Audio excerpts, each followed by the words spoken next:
Magandang araw mga kaibigan. Welcome po sa Kalil TV. Atin pong tunghayan ang aking kwento na pinamagatang A Surrogate for Billionaire. Pero kung bago ka pa lang sa aking channel, paki-like po ng aking video, paki-click po ng subscribe button gayon din ang bell icon para lagi kayong updated sa mga paparating ko pang uploads.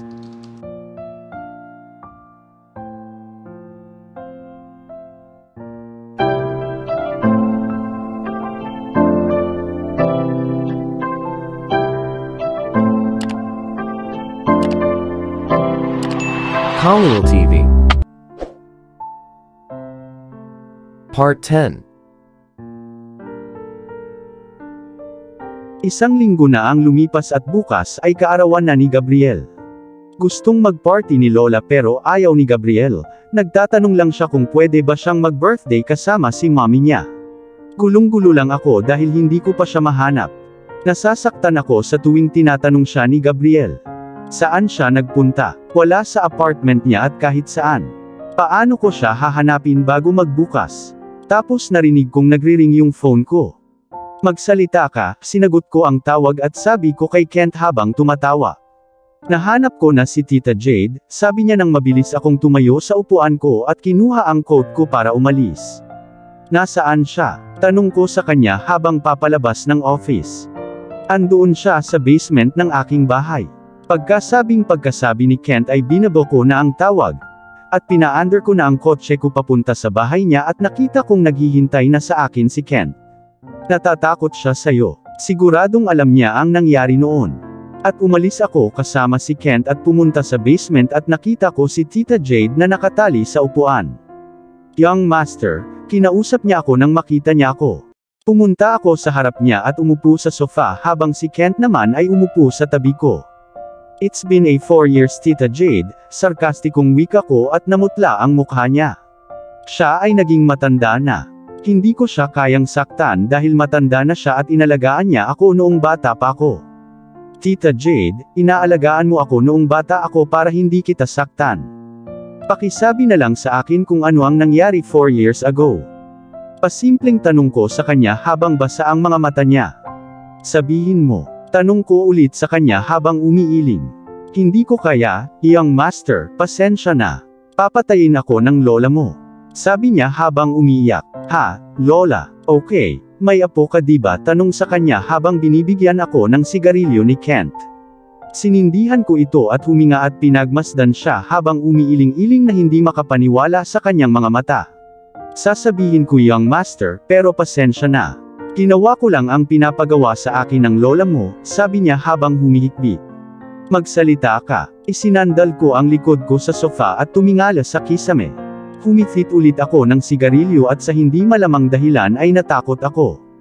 Natatakot akong marinig ang sasabihin niya. Pumikit ako at huminga ng malalim at pinakalma ang sarili ko. Your lola lied to you, Young Master. She lied to you about Alexa. Biglang kilabot ang pumalit sa akin nang marinig ko ang pangalan na yon. Tumakas ang pintig ng puso ko sa sobrang sakit. Alexa, huwag mong sabihin kapatid siya ni Janos. Alexa ang pangalan niya. Gulat na boses na tanong ni Kent sa kanya at alam kong pareho din ang iniisip niya sa akin. Oo, sabi niya. Iminulat ko ang mata ko at napatingin sa babaeng nakaupo sa harapan ko at natakot siya. Magsalita ka, huwag kang tumigil, sabi ko at tumango siya. 4 na babae ang dumating noong araw na iyon, at lahat ay handang maging surrogate ngunit hindi nasiyahan ang lola mo sa kanilang hitsura at ugali. Kaya pagkaraan ng ilang oras ay dumating si Alexa at ang matandang madam ay talagang nasiyahan sa kanyang hitsura at sa kanyang katalinuhan kaya siya ay piniling maging surrogate ng Young Master. Hindi nakita ni Alexa ang lola mo at ako ang nagsabi ng lahat kay Alexa na gustong sabihin ng matandang madam. Tinanong ako ng lola mo kung bakit kailangan ni Alexa ng pera, kaya tinanong ko si Alexa at sinabi niya na ang kanyang 7 taong gulang na kapatid ay nagdurusa ng kanser sa baga. At kailangan niyang maoperahan sa lalong madaling panahon ngunit wala siyang pera para doon. Sinabi pa niya na siya ang nagpasyang ibenta ang kanyang katawan dahil gusto niyang iligtas ang buhay ng kanyang kapatid. Pagkatapos ng araw, nagpalipas ng gabi ang Young Master kasama si Alexa. Humingi siya ng pera ngunit hindi binigay ng lola mo ang buong halaga ng pera at ibinigay niya kay Alexa ang kalahati ng kanyang pera. Pagkakuha niya ng pera ay pumunta siya sa hospital, at sumama din kami nagpunta dun sa kanya pero tumanggi ang ospital na mag-opera ng walang buong bayad. Kaya nakiusap si Alexa sa akin na tanungin ang matandang madam kung makukuha niya ang kalahati ng pera ngunit tinanggihan siya ng lola mo. Pagkatapos ay tinanong niya ako kung siya ang makipag-usap sa iyo young master. Kinailangan ko siyang tanggihan dahil ayaw ng matandang madam na kausapin kanya o makita. Tumingin sa akin si Tita Jade na puno ng luha at hindi ako naawa sa kanya dahil dumudugo na ang puso ko dahil sa narinig ko. Ang sakit na nararamdaman ko ay isang bagay na hindi ko pa naramdaman. Saglit akong pinagmasdan ni Tita Jade at nagpatuloy. Sabi ni Alexa hihintayin niya si young master at hihingi ng pera. Kaya gabi-gabi kanyang hinihintay. Pagkatapos niyang mabuntis akala niya pupuntahan mo siya at si baby kaya araw-araw siyang naghihintay. Minsan nakikita ko siyang nakatingin sa labas ng bintana at hinahaplos ang kanyang tiyan, habang sinasabi sa sanggol na malapit nang dumating ang iyong ama at kailangan ng maliit mong tiyuhin na gawin ang kanyang operasyon sa lalong madaling panahon. I'm so sorry young master. Nagsimulang humagulgol ng malakas si Tita Jade habang nagsasalita. Wala lang akong naramdaman dahil sa sakit ng puso ko. Nakita kong basag at paos ang boses ko. Tinanong ako ni Alexa kung kailan babalik ang young master, pero lagi siyang pinapagalitan kapag tinanong niya yon. Tumango lang siya at hindi na muling nagtanong pa. Pagkatapos ay ipinanganak niya ang munting young master at nang manganak na siya, ay nahimatay siya. Kaya nagising siya kinabukasan at binigyan ko siya ng pera. Pagkatapos ay tinanong niya ako kung maaari niyang makita ang sanggol sa huling pagkakataon ngunit tumanggi ako dahil binalaan ako ng matandang madam. Pagkatapos ay narinig ko mula sa matandang madam na ang kanyang kapatid ay namatay habang siya ay nanganganak ng isang maliit na baby young master. Muli ay dumating si Alexa noong araw na iyon sa gabi sa Crystal Mansion pagkatapos ng libing ng kanyang kapatid. At siya ay naghagis ng pera sa matandang madam at hiniling na ibalik ang kanyang sanggol. Sumigaw si Alexa at umarte na parang baliw na babae. Binantaan pa niya ang matandang madam sa pagsasabing sisirain niya ang lahat kapag hindi niya maibabalik ang sanggol, ngunit hiniling ng lola mo sa mga gwardya na paalisin siya ng bahay bago dumating ang young master. Kaya umalis si Alexa at hindi na bumalik. So ayun, ganon ang nangyari. Pinilit kong tumulo ang luha ko dahil ayokong umiyak sa harap ng mga taong ito. Anong pangalan ng kapatid niya? Tanong sa kanya pero alam ko na ang sagot. Janus Padilla. Pumikit ako at tumango. Kaya pala pareho ang features nila ni Janus. Kaya siya ang kapatid ni Janus na sinubukan kong hanapin for the whole damn 4 years. No wonder she said that she hated me and my family, at nagsabi siya na ibalik si Gabriel sa kanya. How am I supposed to bear this pain? It was my fault. Bakit hindi ko na itanong ang pangalan niya noong araw na iyon at kung bakit niya ipinagbibili ang sarili niya sa akin? Fuck. I had to find everything. Bakit ako nakinig kay Lola? Bakit ginawa yon ni Lola? Tanong ko ulit sa kanya dahil hindi ko ine-expect na magiging ganito kagrabe ang lola ko. She's an evil woman. Sabi ng matandang madam ay ayaw na niyang maulit ang nakaraan at sa tingin ko ay may higit na nalalaman ang matandang madam tungkol kay Alexa at sa kanyang pamilya. Maulit ang nakaraan. Ano ba yan? Higit pa tungkol kay Alexa. Alam mo ba ang tungkol dito? Tanong ko sa kanya habang nagdadalawang isip siya. Hindi ko alam, young master. She spoke and I clearly know she's lying but I didn't want to ask her because anyways I'm going to find everything. Kent, pakawalan mo siya. At umalis na ako sa basement at pumunta sa bar sa bahay ni Kent. Maya-maya ay dumating si Kent at kumuha ng upuan at umupo sa tabi ko, at pinagmasdan niya ako saglit at nagsalita. So anong gagawin mo? Tanong niya sa akin habang nagsasali ng vodka sa baso niya. Hindi ko alam, sabi ko kasi wala talaga akong idea. Hindi ko alam kung paano humingi ng tawad kay Alexa at kung paano magtanong kung paano siya nabuhay sa mga taon na ito. Remember once I told you, na siguradong mamimiss mo ang pinakamahalagang bagay sa buhay mo dahil kay Lola. Sabi ni Kent. Oo, sinabi niya yon at ako ay tanga at hindi nakinig sa kanya. Tatapusin mo ba ang aking fucking bar ngayon? Tanong ni Kent habang inaagaw ang bote ng vodka sa kamay ko. Fuck off Kent, nakakainis ka, sigaw ko sa kanya at kinuha ulit yung bote. Bahay ko ito. Bumuntong hininga siya at sinabi sa akin. Kent, paano ko siya hahanapin ngayon? Hindi ko pa naramdaman ang ganitong uri ng kawalan ng kakayahan. Pinapakita sa akin ng isip ko ang ngiti ni Janus at ng ngiti ni Alexa. Hindi ko alam Kent, dapat ko siyang mahanap. Baka pupuntahan niya si Gabriel bukas. I don't think she could forget her son's birthday. Yeah, she loved Gabriel and she will definitely come to see him. Teka, death anniversary na ni Janus bukas. Siguradong pupunta siya doon, babawi ako sa kanya. I even called her a prostitute and hurt her. I fucking raped her and found myself crying for the woman I hurt. Tumulo ang luha ko at hindi ko napinilit bumalik. Paano ko haharapin si Janus pagkatapos ng ginawa ko at sa kapatid niya? My heart shattered into pieces every time I remember the way Janus congratulated me that day. Kung alam niyang kapatid niya ang nagsilang sa anak ko. Kent, dalhin mo dito si Janus. Ayokong makita ang mukha ng masamang babae ngayon. Masakit paniwalaan na ang lola ko ang dahilan ng pagkamatay ng isang inosenteng bata. Walang laman ang isip ko at walang salita para ilarawan ang sakit sa loob ng puso ko. I was just fucking lost. No. I should talk to Lola. Bakit kailangan kong layuan siya? Maaaring siya ang aking lola ngunit siya ay isang ganap na madungis na babae. I'm going, at tumayo na ako sa upuan para umalis. Are you fucking kidding me? Hindi ka pwedeng mag-drive ng ganyan. Narinig kong sigaw ni Kent habang sinusundan ako. Sebastian, stop, hayaan mong ipag-drive kita. Lumapit si Kent at tinulak ako palayo nang makasakay siya sa driver's seat. Stay the fuck away Kent, galit na galit ako sa kanya dahil nakakainis siya. No. Get in, I'll take you there. Without arguing with him, sumakay na ako sa kotse at nagsimula na siyang magmaneho. Maya-maya ay pinahinto niya ang sasakyan ko sa garden at mabilis akong bumaba ng sasakyan. Napuno ng isip ko si Janus at biglang kumulo ang dugo ko dahil sa galit. Can't come, sigaw ko pagpasok ko sa bahay. Pagpasok ko pa lang sa bahay ay mas lalo akong nagalit sa nakita ko. Daddy, tumakbo palapit sa akin si Gabriel na puno ng luha ang mga mata. Mabilis ko siyang binuhat at tiningnan ang dalawang babaeng nasa harapan ko. Fucking bitch Natasha at ang matandang masamang babae. Anong nangyari Gabriel? Pumasok si Kent sa bahay at kinuha siya sa akin at pinunasan ang mga luha niya. I hate her. She forced me to call her mommy. She said daddy likes her. Napatingin ako kay Gabriel na galit na mga mata na nakatingin kay Natasha. Mommy ba ang tawag mo sa kanya?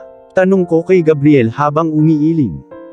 May mommy ako. Nakaramdam ako ng saya dahil hindi tumatanggap ng babae ang anak ko maliban sa mommy niya. Yes you have a mommy, ngumisi ako kay Natasha at nakita ko ang mukha niya na namumutla. Fuck off from my house, if you dare to show your fucking bitchy face in front of me again, trust me I'll rip your head out of your body. Mahinahon kong sabi habang ang mga mata niya ay puno ng luha. Shut your mouth Sebastian. Magiging asawa mo si Natasha. You dare to disrespect her. Napatayo si Lola sa sofa habang sumisigaw. What made you think na papakasalan ko siya Lola? Tanong ko sa sarkastikong boses. You should marry her, because I have already talked with her family. Muling kumulo ang dugo ko sa galit. I don't give a fuck about her family and I already have a woman, so I will never marry this woman. Simpleng sabi ko habang namumutla ang mukha ni Lola. Tapos bigla siyang tumingin sa akin. Sumasagot ka na sakin dahil lang sa babae na yun na kalapating mababa ang lipad. Was it because she seduced you to sleep with her? I never expect this from you Sebastian. Kalapating mababa ang lipad. Ipapakita ko sa iyo kung sino ang kalapating mababa ang lipad dito. Kent, ihatid mo si Gabriel sa apartment ko. Sasama ako, sabi ko kay Kent. Ngunit, magsasalita pa sana siya pero pinutol ko na. Sasama ako dali, tumango si Kent at umalis kasama si Gabriel at napatingin kami kay Lola. Ano yun Sebastian? Tanong sa akin ni Lola habang nakatingin sa direksyon na pinuntahan ni Kent. Tara na, nakangiting sabi ko sa kanya habang hindi makapaniwalang nakatingin sa akin. Okay, now let's talk about your wedding. Huminga ako ng malalim at tumingin kay Natasha na namumula. Nakakadiri na maruming babae. There's no wedding between me and her. Just give up, simpleng wika ko sabay kuha ng sigarilyo at sinindihan. Bakit ka naninigarilyo sa bahay, Sebastian? Hindi mo naman ginagawa. Humithit ako ng sigarilyo at tumingin kay Lola at ngumiti. Hindi ko ginawa dahil nasa bahay si Gabriel. Now he is not here and I don't give a fuck about your health. Pagkasabi ko noon ay sinampal ako ni Lola pero hindi ako kayang sakta ng sampal na iyon tulad ng ginawa ni Alexa. Sa tuwing sasampalin niya ako ay hindi ito tumatama sa mukha ko, parang sinasaksak niya ang puso ko. Shut your mouth, Sebastian, sigaw sakin ni Lola at bumaba na din si Lolo. Nasaan ang pera na yun, Lola? Tanong ko sa kanya habang nakatingin siya sa akin ng nagtatanong na tingin. Anong pera, Sebastian? She asked me again and I let out a cold laugh. Yung pera na binalik ni Alexa. Ngumisi ako sa kanya at pinapanood ko ang mukha niyang namumutla. Ano, Alexa? Sino? Gaya ng dati, drama queen. Of course, Gabriel's mother, at napatingin ako sa mukha ni Natasha at nakita kong nakatingin siya sa akin na may galit na mukha. Anong pinagsasabi mo, Sebastian? Bakit mo sinisigawan ang lola mo? Dumating si Lolo at tinanong ako. Hindi ako sumisigaw, Lolo. Nasaktan lang ako dahil sa mga masasamang ginawa niya. Ang sakit talaga sa tuwing naaalala ko sila. Sina Janus at Alexa. Sebastian, what's wrong? Narinig ko ang boses ni Daddy pagpasok niya sa bahay. Napatingin ako sa kanya at nakita kong nakakunot ang noo niya kay Natasha. Dad, you know I found what happened 4 years ago. Umisi ako kay Lola at nagsalita. Ano? Tumingin sa akin si Dad na may pagtataka sa mukha. Shut your mouth, Sebastian. How dare you disrespect me in front of Natasha? Mabilis na tumayo si Natasha at lumapit sa kanya habang nakayakap sa kamay ni Lola. Huwag kang magalit sa kanya, Lola, matamis na wika ni Natasha at niyakap si Lola habang nakatingin sa akin. Peking pokpok na babae. I won't shut my fucking mouth. You're an evil woman, Lola. You think that I don't know what you did behind my back. I found everything that you did to Alexa and her brother. Walang hiyang babae ka, sigaw ko, habang nakatingin sa akin si Lola nang hindi makapaniwala. Natasha, fuck off from my house now before I could throw you out. Gusto kong paalisin ang babaeng iyon dahil ayokong may mahanap siya tungkol kay Alexa. Huwag ka nang babalik dito. Tumingin siya sa akin na may kakaibang mukha at kinuha ang bag niya habang papalabas ng bahay. Sebastian, how could you talk to your Lola in front of Natasha like that? Kumunot ang noo ni Lolo. Kausapin siya ng ganyan. Bakit hindi mo siya tanungin kung ano ang ginawa niya sa nanay ni Gabriel? Malinaw na nagsinungaling ka sa akin tungkol sa kanya, Lola. Sinabi mo na boyfriend niya iyon at hindi siya nagbayad ng pera at hinayaan siyang mamatay, ngunit ano ang totoo? Hindi mo siya binigyan ng pera at hinayaan ang kanyang kapatid na mamatay. She was waiting for me for a whole 9 months and you didn't let me see her. Tumulo ang luha ko habang nagsasalita. Hinihintay niya ako pero hindi ko siya mapuntahan. You obviously killed that little boy. Heartless woman. She even called me a murderer and Alexa hated me, that I heartless beast. Everything is because of you. Hindi ba natunaw ang puso mo nang magmakaawa siyang bigyan mo siya ng pera para sa operasyon ng kapatid niya? Babae ka pa ba? Ipinanganak niya ang aking anak dahil gusto niyang iligtas ang kanyang kapatid, hindi dahil sa gusto niya ng pera, ngunit ginawa mong mawala silang dalawa. Lola, hindi ako makapaniwala sa paraan ng pagsisinungaling mo sa akin. Sabi mo kalapating mababa ang lipad at murang babae. Fuck, bakit ako naniwala sa'yo? Dumating pa siya at hiniling sa iyo na ibalik ang kanyang sanggol. I saw her that day and she was all wet because of the rain, and she walked through the road like she lost everything, but yet you fucking lied to me. I fucking hate you. Sinipa ko ang napakalaking flower vase sa sahig. Pinagmasdan ko si Lola na nakatingin sa akin na puno ng horror ang mga mata. Sabihin mo sa akin kung bakit mo ginawa yon. Tanong muli sa mahinang boses. Pagkatapos ay tumingin siya sa aking ama at nagsalita. Si Mateo, look at your son. He's also like you. Na in love sa cheap na babae. Pareho kayong hindi marunong pahalagahan ang pamilya niyo. She spoke as my dad looked down with an extreme sad face. Kaya oo, ginawa ko yun dahil ayokong matulad ka sa ama mo. Nagmahal siya ng maling babae tapos ngayon ganun din ang ginagawa mo. Pareho kayong hindi makakapili ng babaeng mamahalin, sabi ni Lola ng may sarkastikong boses. Nakita ko ang pagbabago ng mukha ng daddy ko at nasaktan ang puso ko. Natasha and you will be a great couple, Sebastian. Give her a chance and she will take care of Gabriel too. Nakangiting lumapit sa akin si Lola. Si Alexa ang babaeng gusto ko at siya ang mommy ni Gabriel kaya wag mo nang banggitin ang tungkol sa ibang babae sa hinaharap. I don't give a fuck. I'll just kill everyone, nginitian ko si Lola at umatras bago siya lumapit. At ang dalawang babaeng tinawag mo lang na cheap na babae ay ang mama ko at ang babae ko. Kaya Lola sa susunod wag mo na ulit sabihin ang salitang yan dahil ikaw lang ang cheap na kilala ko, wika ko habang paakyat ako. Kumuha ako ng ilang damit para sa amin ni Gabriel. Tapos bumaba na ako. Aalis na ako, pagkasabi ko nun ay lumabas na ako ng bahay. Sebastian, bumalik ka dito. Saan ka pupunta? Narinig ko ang boses ni Lolo pero wala akong pakialam. Pumunta na lang ako sa garahe at sumakay sa isa sa mga sasakyan ko at lumabas ng bahay. Dumiretso ako sa apartment ko. Hindi ko palang mapagaan ang isip ko dahil gusto kong makita si Alexa sa lalong madaling panahon, pero napagdesisyonan kong hintayin siya. Hinding-hindi niya iiwan si Gabriel nang hindi nakikita at tiyak na nasa libingan siya ni Janus bukas. Bumuntong hininga ako at pumasok sa apartment at nakita kong kumakain ng noodles si Gabriel. Daddy, sigaw niya nang makita niya ako. Kain ka muna anak, maliligo na ako at punta ako dyan. Asan si Tito Kent? Tanong ko sa kanya habang nilalagay ko ang mga bag ng damit namin sa sofa. Nasa kusina po daddy, tumango ako sa kanya at pumasok sa kwarto ko. Nagtanggal ako ng damit at pumasok sa banyo para maligo. Habang nagsha-shower ay nakita ko ang toothbrush ni Alexa at bumilis ang tibok ng puso ko. Bloody hell! Sigaw ko at sinuntok ang pader. Namamanhid ang kamay ko pero baliwala lang dahil ang sakit at pamamanhid ng puso ko ay lampas sa bawat limitasyon ng sakit. Paano ko na-miss ang mga bagay na iyon? Kasalanan ko talaga ang pagkamatay ni Janus. Kasabay nito ay napuno ang isip ko sa mga iyak ni Alexa. The way she cried and told me that I made her lose the most important things in her life. Tumulo ang luha ko habang inaalala ang bawat salitang sinabi niya sa akin habang umiiyak. Sebastian, lumabas ka na. Tama na. Narinig ko ang boses ni Kent.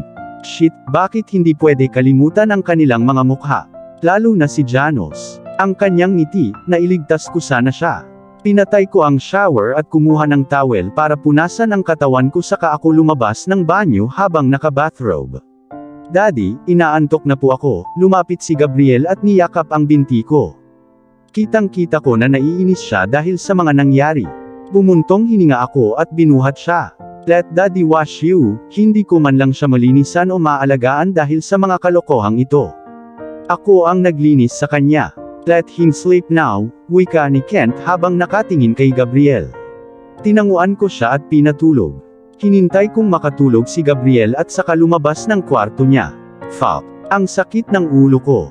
Sebastian. Nasa lumang bahay niya si Alexa, wika ni Kent habang tumabi ako sa kanya sa sofa. I guessed it but I don't want to go and annoy her at this time. Pinipigilan ko na lang ang sarili ko dahil ayokong magalit siya lalo sa akin. Tumango ako sa kanya. Bigyan mo ako ng sigarilyo, sabi ko kay Kent habang binubuksan ang TV. Shit. No, sigaw ni Kent at tumayo mula sa sofa. Tumingala ako sa kanya at ngumisi. Sige. Ako na ang kukuha, at inagaw ko sa kanyang kamay at kinuha ang cigarette box sa kanyang bulsa. Fuck Sebastian. He cursed me at hinubad ang shirt niya. Pinagmasdan ko si Kent at nakita kung kakaiba ang mukha niya at hindi tulad ng normal niyang nakakatawa. Anong nangyari? Tanong ko sa kanya habang nakatingin sa akin at bumuntong hininga.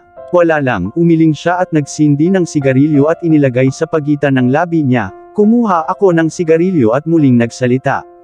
Tell me, bigla siyang tumingin sa akin at bumaba ang mata niya. Babae. Nakakainis, napatingin ako kay Kent na may halong pagtataka dahil first time niyang magkwento ng ganitong babae. Nakakainis. Bakit? Hindi ba pwedeng makipagtalik sa kanya? I smirked at him and asked dahil alam ko ang hobby ni Kent. Lumalapit sa kanya ang mga babae dahil sa kanyang hitsura at pera. Yeah, she even hit me and threatened me. Fuck, she even called me a prostitute man. Bumuntong hininga siya at humithit ng sigarilyo. Gusto kong matawa dahil tama ang babaeng iyon. So, tanong ko sa kanya habang sinindihan ko ang pangalawang sigarilyo. Naninigarilyo ako at hindi ko ito ginawa noon. Buti na lang sinara ko yung pinto ng kwarto ni Gabriel. She's gorgeous, Sebastian. She got long brown hair and hazel eyes. So cute, pagkarinig ko pa lang ng sinabi niya ay pinagmasdan ko ang mukha niya. He's smiling like an idiot. I want her. Biglang sumeryoso ang mukha niya. For sex, tanong ko sa kanya, dahil alam ko kung ano talaga ang gusto niya sa isang babae pero this time iba na talaga siya. Hindi siya nagde-describe ng babaeng ganito. Fuck, no. I want to make her mine. Isang malakas na tawa ang pinakawalan niya at sinabing, katulad ng gusto ko kay Alexa. Tanong ko sa kanya dahil si Alexa ang unang babaeng nagpatibok ng puso ko at nine-love ako sa kanya. Yeah, like that. Tumingin siya sa akin at ngumisi. Alam kong tiyak na gagawin ng lalaking ito ang babaeng iyon sa kanya. Swerte mo. Siguradong ilang sampal ka pa. Ninisian ko siya dahil ilang sampal din ang dinanas ko sa babae ko. Who cares? If I can make her mine, I'll let her hit me as much as she wants. Isang pervert na tawa ang pinakawalan ni Kent at tumayo. Matutulog na ako. Pumasok siya sa guest room at isinara ang pinto. At dito na po, nagtatapos ang part 10 ng ating kwento. Sabay-sabay po natin abangan ang susunod na kabanata. Maraming salamat po. God bless and stay safe everyone.